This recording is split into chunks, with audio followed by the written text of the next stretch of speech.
NCIB times ಮೀಡಿಯಾಗೆ ಸ್ವಾಗತ. ನಾನು ದರ್ಶನ್ ಹುಣಸೂರು.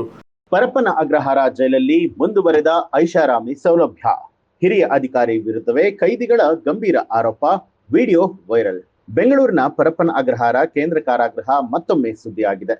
ಜೈಲಿನ ಒಳಗಡೆ ಮೊಬೈಲ್, ಟಿವಿ ಹಾಗೂ ನೆಟ್ಫ್ಲಿಕ್ಸ್ ನಂತಹ ಐಷಾರಾಮಿ ಸೌಲಭ್ಯಗಳು ಇದೆ ಅಂತ ಬಿಂಬಿಸುವಂತ ವಿಡಿಯೋ ಒಂದು ಸಾಮಾಜಿಕ ಜಾಲತಾಣದಲ್ಲಿ ಭಾರಿ ವೈರಲ್ ಆಗಿದ್ದು ತೀವ್ರ ಚರ್ಚೆಗೆ ಗ್ರಾಸ ಆಗಿದೆ.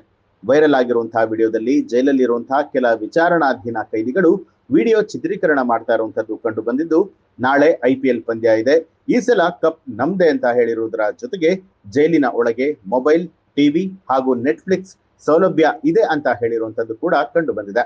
ಅಲ್ಲದೆ ಈ ಒಂದು ಮೊಬೈಲ್ ಫೋನ್ ಅನ್ನ ಹಿರಿಯ ಅಧಿಕಾರಿ IPS ಅಧಿಕಾರಿಯೇ ತಂದು ಕೊಟ್ಟಿದ್ದಾರೆ ಅಂತ ಆರೋಪ ಮಾಡಿದ್ದಾರೆ.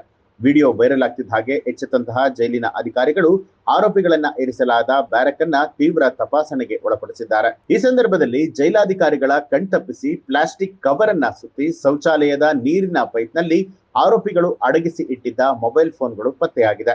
ಇದೀಗ ಈ ಮೊಬೈಲ್ ಫೋನ್ಗಳನ್ನ ಜಪ್ತಿ ಮಾಡಲಾಗಿದ್ದು, ಈ ಸಂಬಂಧ ಜೈಲಾಧಿಕಾರಿಗಳು ಪ್ರಕರಣವನ್ನ ದಾಖಲು ಮಾಡಿದ್ದಾರೆ.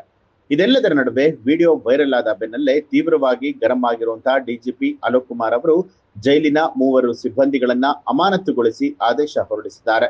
ಆರೋಪಿ ಕೈದಿಗಳಾಗಿದ್ದಂತಹ ಬ್ಯಾರಕ್ ನೋಡಿಕೊಳ್ಳುತ್ತಾ ಇದ್ದಂತಹ ಶಿವಾನಂದ ಕರ್ಲಬಟ್ಟಿ, ನಿರಂಜನ್ ಎ ಕಾಮತ್ ಮತ್ತು ಹನುಮಂತಪ್ಪ ಹಡಪದ ಅವರನ್ನ ಅಮಾನತುಗೊಳಿಸಲಾಗಿದೆ ಅಂತ ಮೂಲಗಳಿಂದ ತಿಳಿದು ಬಂದಿದೆ.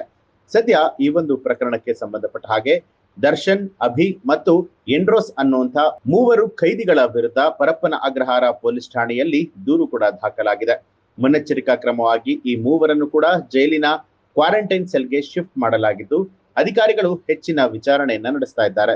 ಜೈಲಿನ ಶಿಸ್ತು ಕಾಪಾಡೋದಕ್ಕೆ ಇಂತಹ ಪುಂಡಾಟಿಕೆ ನಡೆಸಿರುವವರ ವಿರುದ್ಧ ಕಠಿಣ ಕ್ರಮವನ್ನ ಕೈಗೊಳ್ಳಲಾಗುತ್ತೆ ಅಂತ ಹೇಳಿ ಜೈಲಾಧಿಕಾರಿಗಳು ಎಚ್ಚರಿಕೆ ಕೊಟ್ಟಿದ್ದಾರೆ. ಈ ಒಂದು ಮಾಹಿತಿಗೆ ಸಂಬಂಧಪಟ್ಟ ಹಾಗೆ ನಿಮ್ಮ ಅನಿಸಿಕೆ ಅಭಿಪ್ರಾಯಗಳನ್ನ ಕಮೆಂಟ್ ಮಾಡಿ. ಹಾಗೆ ನೀವಿನ್ನೂ ಕೂಡ ನಮ್ಮ ಚಾನೆಲ್ ಅನ್ನ ಸಬ್ಸ್ಕ್ರೈಬ್ ಮಾಡಿಲ್ಲ ಅನ್ನುವಂಥದ್ದಾದ್ರೆ ಈಗಲೇ ಸಬ್ಸ್ಕ್ರೈಬ್ ಮಾಡಿ, ಬೆಲ್ ಐಕಾನ್ ಒತ್ತಿ.